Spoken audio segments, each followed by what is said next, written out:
সুন্দরবন পৃথিবীর একক বৃহত্তম ম্যানগ্রোভ বা লবণাক্ত জলের বন।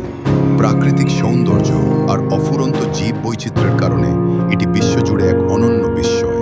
1997 সালে ইউনেস্কো একে বিশ্ব ঐতিহ্যবাহী স্থান ওয়ার্ল্ড হেরিটেজ সাইট হিসেবে ঘোষণা করে।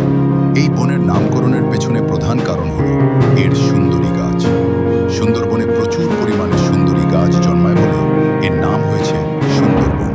তবে অনেকে মনে করেন সমুদ্রের কোল ঘেঁষে গড়ে ওঠায় এর নাম প্রথমে ছিল সমুদ্র, যা কালক্রমে সুন্দরবন হয়েছে। সুন্দরবন বঙ্গোপসাগরের কোল ঘেঁষে গঙ্গা,